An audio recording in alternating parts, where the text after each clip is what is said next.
Hello everyone, this is Pragya Pandey from Rouse Academy for Competitive Exams Bhopal, and this is our special series on daily news review. In our previous video, I have asked few questions, so let's see their solution first.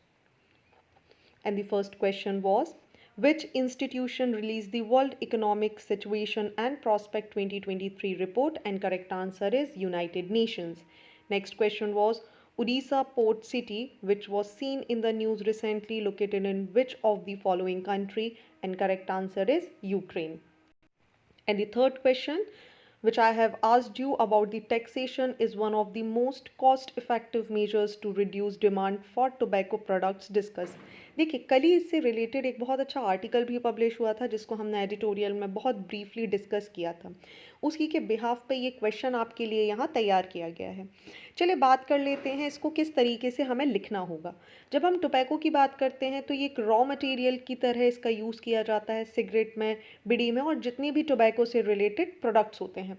Now what is the problem here कि जब हम बात करते हैं tobacco, एक तरफ हम अगर बात करते हैं सिगरेट और एक तरफ बात करते हैं बीड़ी या टोबैको के दूसरे सब्सटेंसेस की, तो सिगरेट पर तो एक बहुत अच्छे तरीके से यहाँ पर टैक्स लगाया जाता है, बट अभी भी जीएसटी आने के बाद इसमें कोई ख़ास डिफरेंस हमें नहीं देखने मिला है कि इसमें कुछ ज़्यादा जो प्रपोर्शन है टैक्स इम्पोज करने का वो इंक्रीज़ हुआ हो।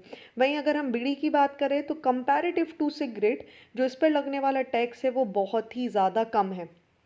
एज अ रिजल्ट बीड़ी का जो कंजम्पशन है as per the data that is 60% higher comparative to the consumption of cigarettes.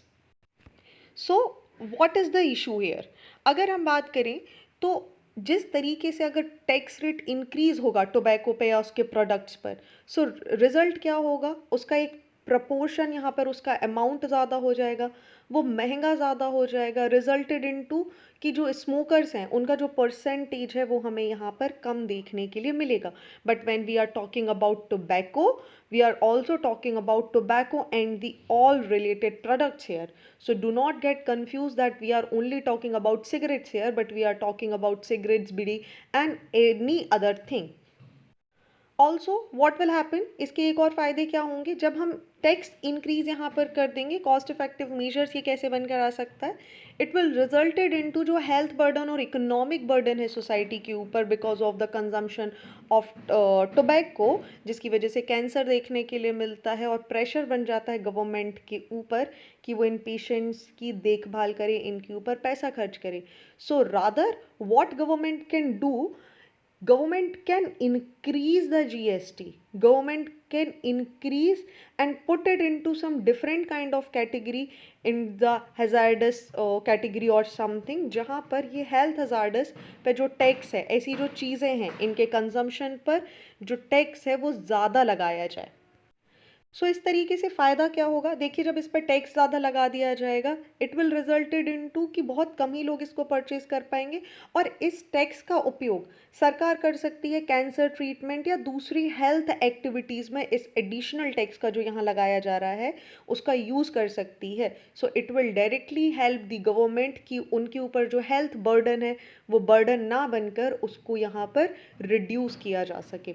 Along with that अगर यहाँ पर कॉस्ट इफेक्टिव मेजर्स की बात करें हम डिमांड इंक्रीज करने, डिमांड रिड्यूस करने के लिए, तो जो इंडिविजुअल पैकेट्स हैं आपने देखा होगा इंडिविजुअल सिगरेट्स मार्केट में बिक जाती हैं।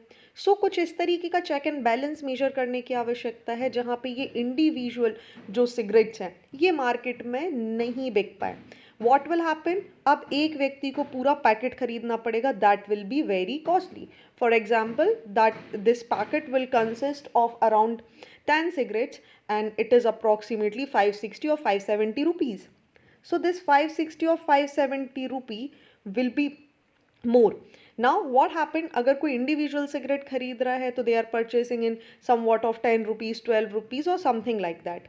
लेकिन जब इस पूरे पैकेट पर यहाँ पर क्या हो जाएगा, अमाउंट बढ़ जाएगा, so it will be quite impossible और थोड़ा बर्डनसम होगा on to the younger generation because now what will happen, they cannot buy this entire packet, ठीक है। और इस इसकी जो हमें खुली बिक्री है इसको बंद करवाना होगा। अलॉन्ग विद दैट एक और सबसे बड़ा प्रॉब्लम है, यहाँ पर लाइसेंसिंग सिस्टम इंडिया को अडॉप्ट करना पड़ेगा, वेंडर्स को लाइसेंस देने पड़ेंगे who can sold the tobacco and the related products. So with all this taxation एक सबसे इम्पॉर्टेंट मेजर हमारे सामने बनकर आएगा। अगर इनका प्राइस ज़्यादा होगा, कम से कम लोग इन्हें खरीद पाएंगे, कम से कम लोग खरीदेंगे, resulted into reduction of consumption. Reduction of consumption हमें देखने मिलेगा, साथ ही increase in the revenue that government can directly use on health activities, economic development and other infrastructure projects. So this is an entire mechanism, and thus we can say that taxation is one of the most cost effective measures to reduce the demand for tobacco and its related products. So I hope आपको एक overview मिल गया होगा answer कैसे लिखना है। आप अपना answer self analyse भी कर सकते हैं, और else you can share your answer on our Telegram channel which is Rau's Academy. ठीक है, सो आप इस टेलीग्राम चैनल पर अपना आंसर भी भेज सकते हैं। चलिए आगे बढ़ते हैं और देख लेते हैं आज न्यूज़ में क्या है। So this first article is important for GS paper 2 and it is very important related with the centre state relation, cooperative federalism, constitutional bodies. देखिए यहाँ बात की जा रही है, सेंटर रोल आउट करने वाली है प्रोसेस को for the 16th finance commission. देखिए एट प्रेजेंट अगर हम बात करें तो अभी के टाइम में हमारे पास 15th फाइनेंस कमीशन है, जिसको सेट किया गया था नवंबर 2017 में, और इसका काम था रिकमेंडेशन देना for the upcoming 5 years period 2021 तक इसका कार्यभार यहाँ पर चलना था। अब फाइनली 16th फाइनेंस कमीशन के बारे में यहाँ पर विचार किया जा रहा है इसको सेट करने के लिए, जो कि आगे आने वाले टेन्योर को यहाँ पर संभालेगा। बट प्रॉब्लम यहाँ पर क्या हो रही है, देखिए जब हम बात करेंगे सबसे बड़ा की चैलेंज जो फाइनेंस कमीशन के सामने होगा, that is the coexisting of another permanent constitutional body which is GST council. So ये आगे जाके क्लियर होगा 16th फाइनेंस कमीशन के इस्टेब्लिशमेंट होने के साथ कि किस तरीके से दोनों बॉडीज़ यहाँ पे कोऑपरेटिव फेडरलिज्म के कॉन्सेप्ट को अडॉप्ट करेंगी। चलिए बात कर लेते हैं फाइनेंस कमीशन के बारे में। सबसे पहले इंडियन कॉन्स्टिट्यूशन खुद कोट करता है, the finance commission is the balancing wheel. ठीक है, बहुत अच्छे से समझिए, बोल रहे हैं कि फाइनेंस कमीशन एक बैलेंसिंग व्हील है of fiscal federalism in India. चलिए इसकी कॉन्स्टिट्यूशनैलिटी को यहाँ पर देख लेते हैं। तो आर्टिकल 280 यहाँ पर बात करता है, article 280 of the Indian constitution part 12 talks about the finance commission. So this body is constituted by the president of India. ये क्वासी जुडिशियल बॉडी होती है जिसका काम होता है रिकमेंडेशन देना प्रेसिडेंट को। चलिए उस रिकमेंडेशन और इनके कार्य को समझने के पहले हमें जानना होगा कि आखिर ये कितने मेंबर्स से मिलकर यहाँ पर बनती है। सो इसका देखिए एक होते हैं चेयरमैन, प्लस यहाँ पर आपको 4 मेंबर्स देखने मिलेंगे, that includes an high court जज। सो आपको पता चल गया इसमें मेंबर्स कितने होंगे, आपके 5 मेंबर आपको देखने मिलेंगे, एक चेयरमैन और 4 मेंबर जिनको अपॉइंट करते हैं प्रेसिडेंट ऑफ इंडिया। और इनकी क्या अथॉरिटी होगी, किस तरीके की क्वालिफिकेशन होनी चाहिए, इनकी क्वालिफिकेशन को डिसाइड करती है the Parliament of India. Along with that अगर हम बात करें तो टेन्योर की, तो as specified by the president, और रीअपॉइंटमेंट के लिए ये एलिजिबल यहाँ पर होते हैं। साथ ही इनके पास कोड ऑफ सिविल प्रोसीजर 1908 के तहत इनको कुछ इनके पास पावर्स होती हैं सिविल कोड की। चलिए बात कर लेते हैं कि आखिर इनके कार्य क्या होते हैं। सो सबसे पहला काम होता है ये डिस्ट्रीब्यूट करते हैं net tax proceeds between centre and states. साथ ही इनका प्रिंसिपल होता है ग्रांट इन एड देना टू द स्टेट जो भी सेंटर के थ्रू अलॉट की जा रही है। ये एवेल्युएट करते हैं the rise in consolidated fund of the statute to affix the resources of panchayat municipalities. along with that इनका काम होता है important recommendation to the president of India। हालांकि ये बात हमें याद रखना ज़रूरी है कि फाइनेंस कमीशन के द्वारा जो भी रिकमेंडेशन दी जाती है इसका काम एडवाइजरी होता है। The recommendation made by this Finance Commission are of an advisory nature only and therefore not binding upon the government. You should keep this particular point in your mind. So it is up to the government to implement its recommendation, whether they can recommend it or they can totally avoid it on granting money to the states. So चलिए इसके अलावा बात कर लेते हैं finance commission की। तो जो सबसे पहला फाइनेंस कमीशन इस्टेब्लिश किया गया था, इट वाज इन 1952-57 पीरियड के लिए, और इसको चेयर किया था केसी नियोगी ने। This is very very important, आप इसे याद रखेंगे। अलॉन्ग विद दैट सेकंड हमारा इस्टेब्लिशमेंट हुआ था 1956 में, जिसको हेड किया था के संथानम। और इसी तरीके से आगे बढ़ते हुए हमारे पास आज की डेट में 15 फाइनेंस कमीशन आ चुके हैं। सो 15th फाइनेंस कमीशन यहाँ पर इस्टेब्लिश हुआ था 2017 नवंबर, और इसको हेड कर रहे हैं एन.के. सिंह, जिनका फोटो आप यहाँ पर देख सकते हैं। चलिए आगे बढ़ते हैं, लेकिन उसके पहले आप एक चीज़ और याद रखेंगे, स्टेट फाइनेंस कमीशन। जी हाँ, इंपॉर्टेंट हो जाता है स्टेट सर्विसेज एग्जामिनेशन के लिए। इसको कॉन्स्टिट्यूट करता है गवर्नर। हर 5 सालों के लिए इसको यहाँ पे इस्टेब्लिश किया जाता है, और आर्टिकल 243 इसके बारे में बात करता है। ठीक है, इनका काम होता है रिव्यू करना फाइनेंशियल पोजीशन को पंचायत और म्यूनिसिपैलिटीज़ की। ठीक है,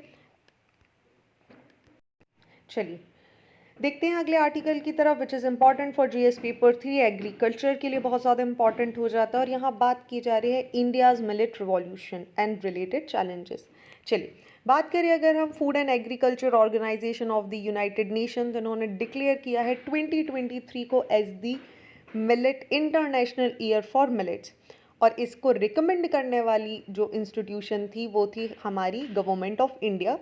देखिए अब बात करें अगर मिलेट्स की, तो मिलेट्स बहुत ही ज़्यादा इम्पॉर्टेंट हो जाते हैं जब हम उनकी न्यूट्रिशन वैल्यू की बात करते हैं, बिकॉज ये प्रोटीन में हाई होते हैं, डाइट्री फाइबर्स इनमें देखने मिलते हैं, माइक्रो न्यूट्रिएंट्स एंड एंटीऑक्सीडेंट्स देखने के लिए मिल जाते हैं। वहीं इनकी कुछ स्पेशल कैरेक्टरिस्टिक्स होती हैं, लाइक ये ड्रॉट रेजिस्टेंस होती हैं। इन्हें गेहूँ चावल की फसलों से बहुत ही ज़्यादा कम पानी की आवश्यकता हो जाती है। वहीं ये सेमी एरिड रीजन में भी बहुत आसानी से ग्रो कर जाती है। तो देखिए इतनी सारी कंडीशन आपने एग्रीकल्चर की देखी, और भारत की अगर हम एग्रीकल्चर कंडीशन देखें तो आप देखिए बहुत सारी ऐसी जगह हैं जो ड्रॉट प्रोन है, जहाँ सिंचाई की बहुत अच्छी व्यवस्था हमें नहीं देखने मिलती। ठीक है, और इनके लिए सबसे इम्पॉर्टेंट फर्टिलाइजर्स भी बहुत कम आवश्यकता होते हैं। तो एक तरीके से इनको ग्रो करना कहीं ना कहीं बहुत ही बेनिफिशियल हो जाता है for our health as well as for the production. So actually जो यहाँ पर बात की जा रही है, राइटर बात कर रही है कि जब हम बैरियर्स की बात करते हैं मिलेट कंजम्पशंस को लेके, चलिए हमने डिसाइड कर लिया कि मिलेट कंजम्पशन करना चाहिए। उनकी बहुत सारी क्वालिटीज़ हमने यहाँ पर डिस्कस कर ली, जैसे फॉक्सटेल्स की बात कर लेते हैं, कोडो प्रोसो ज्वार बाजरा, इन सब की बात कर लेते हैं। बट यहाँ पर हमें 2 तरीके के प्रॉब्लम्स देखने के लिए मिलते हैं। पहला तो एक तरीके का हमें डिक्लाइन देखने मिलता है ऐसे एरियाज़ में जहां मिलेट को कल्टीवेट किया जा सके। दूसरा, लो प्रोडक्टिविटी हमें यहाँ पर देखने मिलती है। एंड थर्ड इट, लोगों का जो बिहेवियर है कंजम्पशन को लेके, दैट इज़ क्वाइट डिफरेंट। इन तीनों एस्पेक्ट्स को हम एक एक करके यहाँ समझ लेते हैं। देखिए जब पहली बात की जा रही है कि कल्टीवेशन एंड लो प्रोडक्टिविटी, अब देखिए जिस तरीके से गेहूँ चावल इनके ऊपर बहुत सारे गवर्नमेंट सपोर्ट्स देती है, गवर्नमेंट बोलती है ठीक है आप इनको उगाइए और हम आपसे खरीदेंगे, एक मिनिमम सपोर्ट प्राइस यहाँ पर दिया जाता है। उसी तरीके का कोई एक सिस्टम मिलेट्स के लिए भी होना चाहिए। साथ ही दूसरी अगर हम बात करें इनका प्रोडक्शन क्यों कम है, देखिए डिमांड कम है। सो यहाँ पर प्रोडक्शन अगर आपको इंक्रीज करवानी है तो प्रोडक्शन के लिए डिमांड दोनों एक साथ ही चलेंगी। ठीक है, ऐसा नहीं होगा कि डिमांड हो और प्रोडक्शन ना हो, या प्रोडक्शन हो तो डिमांड ना हो, दोनों को पैरेलल एक साथ चलना होगा। जिसके लिए गवर्नमेंट के 2 बहुत अच्छे इनिशिएटिव्स हैं, उसमें इसको प्रमोट किया जा सकता है। First is PDS, which is the public distribution system, and another one is the ICDS, which is Integrated Child Development Scheme. सो इन दोनों स्कीम्स की अगर हम बात करें तो ये मिड डे मील को प्रमोट करती है। लगभग 54 million ton meals in schemes के तहत यहाँ पर डिस्ट्रीब्यूट किया जाता है। लेकिन हम बात करें कंपेयर करें अगर मिलेट्स को राइस और दूसरे डिस्ट्रीब्यूशन जो PDS और ICDS के थ्रू किए जाते हैं, वीट राइस इन सब से, तो मिलेट्स कंपैरेटिवली ज़्यादा हेल्दी होते हैं और ज़्यादा बेनिफिशियल होते हैं। चूँकि इनकी डिमांड हमें ज़्यादा देखने के लिए नहीं मिलती, उसी का रिजल्ट हो जाता है कि बहुत ही कम स्टेट्स आपको ऐसे देखने मिलेंगे जो कि मिलेट्स प्रोड्यूस करेंगे। अगर हम बात करें तो the states would have to procure at least 10.8 million tons of millet. ठीक है, अगर हमें रिप्लेस करना है किसको, वीट और राइस को यहाँ पर रिप्लेस करना है। अलॉन्ग विद दैट गवर्नमेंट को थोड़ा सा टाइम चाहिए होगा, हमें इसको प्रमोट करना होगा, क्योंकि आप एकदम से उठा के जनता से नहीं बोल सकते कि भाई आज आप चावल खा रहे थे अब चावल खाना छोड़ दीजिए। क्यों? हमने राइस और गेहूं का इतना प्रोडक्शन किया ही क्यों? क्योंकि इसका कंजम्पशन ज़्यादा होता था, लोग इसको खाना ज़्यादा चाहते थे। So as per the demand we started producing it. Now when it comes to the millets, लोगों का जो बिहेवियर है, अडेप्टेशन है, it will take some time to change it. They will take some time to shift from the rice, wheat and other traditional crop to millets itself. Third point which we were discussing कि यहाँ पर production ज़्यादा नहीं है, और अगर production हो भी रहा है तो बात करें हम प्रोडक्टिविटी की, तो प्रोडक्टिविटी हमें ज़्यादा देखने के लिए नहीं मिलती, जिसके लिए एक बहुत अच्छा एग्जाम्पल एक राइटर ने यहाँ पे एक्सप्लेन किया है कि जो प्रोडक्शन है सोगम का, जिसे हम ज्वार बोलते हैं, वो ग्रेजुअली गिरता जा रहा है। अगर हम प्रोडक्शन की बात करें बाजरा की, तो वो भी सिग्निफिकेंटली स्टेगनेंट है, उसमें कोई बढ़ाव, उतार या चढ़ाव हमें देखने के लिए नहीं मिलता। वहीं अगर हम रागी की बात करें तो it is also stagnant, in fact कई बार ये हमें डिक्लाइन होता हुआ भी दिखाई दे रहा है। वहीं प्रोडक्टिविटी की बात करें तो ज्वार और बाजरा की प्रोडक्टिविटी इंक्रीज तो हुई है, लेकिन बहुत ही मार्जिनल पॉइंट से। So here is the thing we should, in fact government should think and work upon. चलिए, अगर हम बात करें इसके अलावा तो यूनाइटेड नेशन जनरल असेंबली ने अडॉप्ट किया है 2023 को, लेकिन 2018 को इंडिया ने ऑब्जर्व किया था national year of millets. Millets की बहुत सारी खासियत को देखते हुए गवर्नमेंट ऑफ इंडिया का ट्राई है कि वो नेशनल फूड सिक्योरिटी मिशन के ऑपरेशन में कुछ चेंजेस लाए, ताकि इसका जो डिस्ट्रीब्यूशन है वो हमें बहुत अच्छा देखने के लिए मिले। अलॉन्ग विद दैट अगर हम बात करें तो बहुत सारी स्टेट गवर्नमेंट्स ने बहुत अच्छे अच्छे इनिशिएटिव लिए हैं। जैसे उड़ीसा की गवर्नमेंट ने एक 5 साल का मिलेट मिशन यहाँ पर सेट किया हुआ है, इन विच दे विल अलाउ कि मिलेट्स का ज़्यादा प्रोडक्शन हो, उस पर इंसेंटिव्स दिया जाए, गवर्नमेंट उसको खरीदे और लोगों तक उसको डिस्ट्रीब्यूट किया जाए। इसी तरीके के और सिमिलर इनिशिएटिव बहुत सारी state governments like Telangana, Maharashtra और कर्नाटका में भी हमें देखने को मिलेंगे। So this is something where a cooperative behaviour, cooperative federalism can work, where centre is trying कि इसको प्रमोट करना है, स्टेट मस्ट डू समथिंग कि वो लोगों को इसके बारे में अवेयर करें। चलिए, moving on to the next article, and it is very amazing article, एक आपको दूसरी डायरेक्शन में सोचने के लिए मजबूर कर देगा, and it is related with GS paper 3 science and technology. बात की जा रही है यहाँ पे Padma award in the field of science. देखिए, अभी जब से गवर्नमेंट ऑफ इंडिया ने 1955 से पद्म अवार्ड यहाँ पर देना शुरू किए हैं, science engineering category has most often been related to mechanical engineering, material sciences, metrology, aeronautics, space science, agriculture, plant breeding, mathematics, theoretical physics. Science work in these fields is typically identified by scientific papers, but plant breeding may be a notable exception. So what is happening here कि जो science की field में यहाँ पे बात की जा रही है, देखिए इन्होंने एक बहुत अच्छा एग्जाम्पल दिया है, चेरुवेयाल के रमन, जिनको अवार्ड किया गया है Padma Shri for having conserved more than 50 variants of a modest farm in Wayanad. अब इनको जो अवार्ड दिया गया है, इसको कैटेगराइज किया गया है साइंस की कैटेगरी में। राइटर का बोलना है डेफिनेटली ही deserve to get the award, but आप उसे साइंस की कैटेगरी की जगह उसका एक कैटेगरी आपको यहाँ पर देना चाहिए, which is agriculture and seed, because he has not done any research. इन्होंने कोई रिसर्च पेपर यहाँ पर सबमिट नहीं किया है, कोई रिसर्च पेपर पब्लिश नहीं हुआ है, बहुत सारे पीयर्स ने उसको रिकॉग्नाइज नहीं किया है। So in this category when you are putting this particular award, the conservation thing, of more than 50 rice variants, government should do one thing, that they should put it into the agriculture and seeds rather than putting it into the science and technology field, because इसका कोई relevance यहाँ पर समझ नहीं आ रहा। इसी के साथ इन्होंने एक और एग्जाम्पल यहाँ पर पुट करा है, जिनको पद्मश्री मिला है साइंस एंड इंजीनियरिंग कैटेगरी में, फॉर खादिर वाली दुदेकुला। मिस्टर दुदेकुला को क्रेडिट किया गया है, इन्होंने पॉपुलराइज किया है जो डाइटरी बेनिफिट्स होते हैं मिलेट्स के। सिंस हमारी गवर्नमेंट ने डिसाइड किया हुआ है, यूनाइटेड नेशन ने 2023 को इंटरनेशनल मिलेट्स ईयर भी यहाँ पर डिक्लेयर कर दिया है, तो ये अवार्ड कुछ हद तक इसको जस्टिफाई यहाँ पर कर रहा है।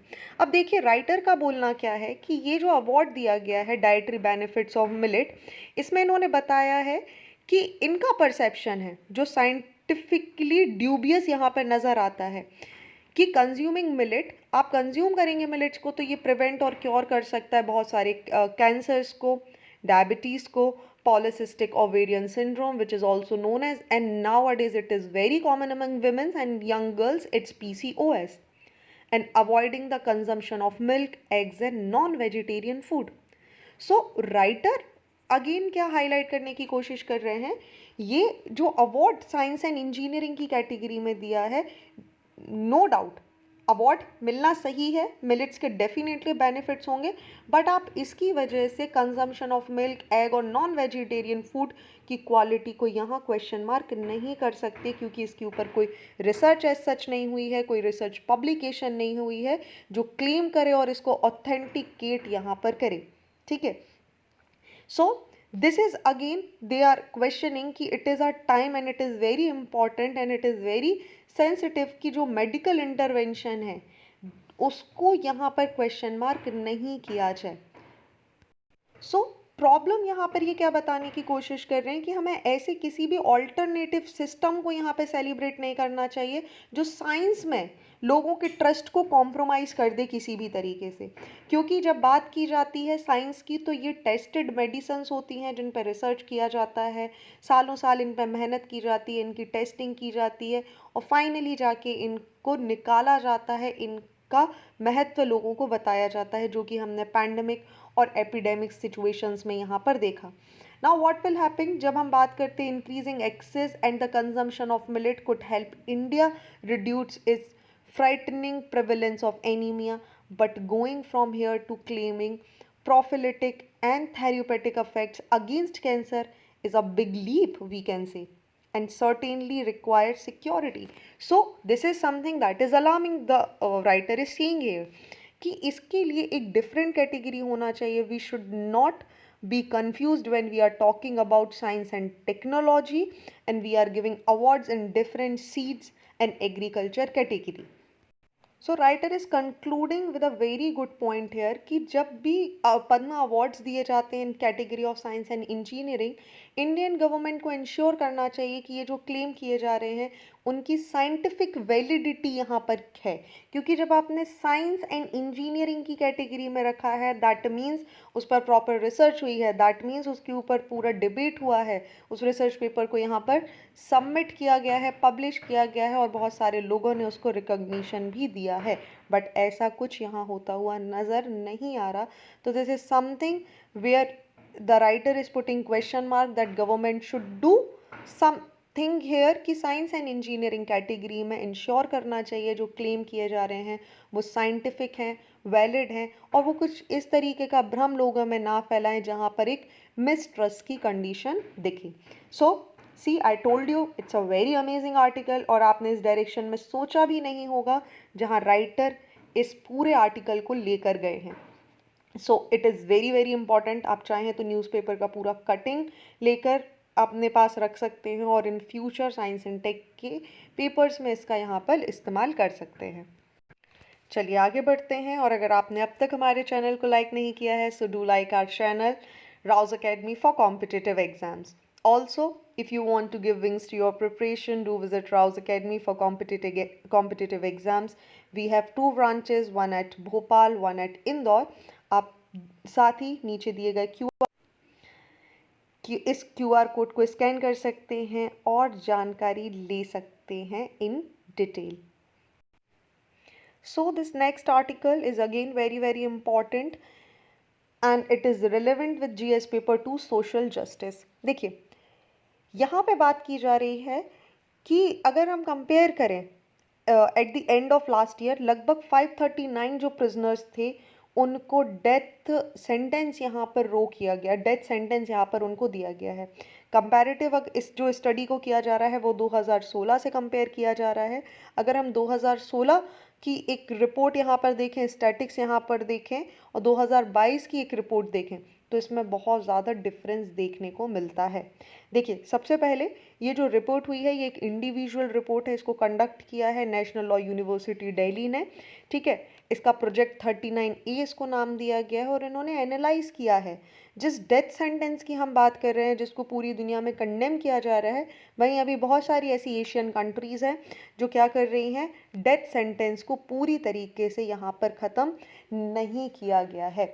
सो बात की जा रही है, अगर हम बात करें तो एक बहुत बड़ा फैक्टर हो जाता है 2022 में इन डेथ सेंटेंस का इंक्रीज होना इस because of the special ruling जो कि फरवरी में हुई थी। एक केस था 2008 का अहमदाबाद का सीरियल ब्लास्ट केस जहां पे एक साथ 56 लोगों को जहाँ पे 56 लोग यहाँ पे मर गए थे और 200 लोग यहाँ पर इंजर्ड हुए थे। इसके 38 कन्विक्ट्स को कोर्ट ने डायरेक्टली यहाँ पे फांसी की सज़ा सुना दी थी। अगर हम इन 38 लोगों को यहाँ से हटाएं तो 2016 और 2022 के जो स्टेट्स हैं वो हमें ऑन एन एवरेज एक जैसे ही देखने के लिए मिलेंगे। So now the questions come, what is capital punishment? So when we talk about capital punishment या death penalty, ये एक legal punishment है इंडिया में और permissible है for some heinous crimes under the country main substantive penal legislation, the Indian Penal Code 8016 as well as the other laws, ठीक है। वही हम डेथ पेनल्टी की इंडिया में अगर बात करें तो prior to the criminal procedure जो अमेंडमेंट एक्ट हमें यहाँ पर देखने मिला था of 1955, the death penalty was the rule and life imprisonment an exception in India. As per official statistics 720 execution have taken place in India since it became independent in the year 1947. So the number is quite huge. So as per the section 354 clause 3 of the CRPC 1973, the courts are required to state reasons in writing for awarding the maximum penalty, ठीक है। सो courts को यहाँ पता लगाना है कि क्यों दी जा रही है ना।